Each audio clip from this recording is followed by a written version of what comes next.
Vakomana vekubotswana naIan Khama panguva ino vakajamuka vari kuuya vachiexposa zvese vachiti aiwa kunyange zvaisadhi ikanyarara kana kusaresolva the dispute iriko kuMozambique, anotaura mashoko achiti chokwadi tiri kuchiziva neevidence yezvakaitika kuMozambique tinayo. Sanapinda mashoko anobuda nyuko pana toona kuti vakomana ava vasi kuita zvekutamba pamusoro pekuisa change masouthern african countries. Kuti bosubscribe like out on the bell icon.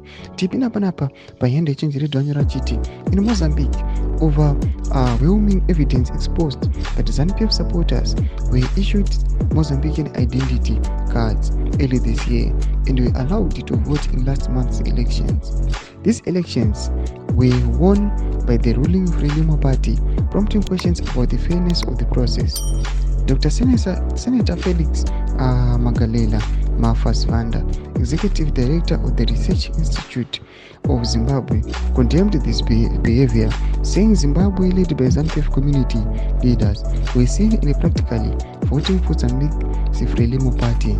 The results were rejected by the country's opposition parties, leading to violent protests which have so far gone for almost a month. Ndo mashoko anoita pana panokomana nchinji redio vachiti aiwa vanakomana na Ian Khama muri kuona awa vari kupusha vachiti aiwa evidence, solid evidence tinayo, uye pamwe chete the executive director of Research Institute of Zimbabwe vakatokondema this move and this behavior vachiti aiwa vakomana vakaisha identity cards munyika yeZimbabwe nevakomana vakaexposiwa nethe mira masvingo vanyatso kuonekwa vachitono customer votes avo munyika yeMozambique.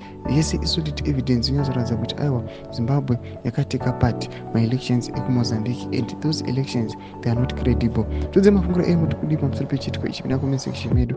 Musana subscribe or like, turn on the bell icon.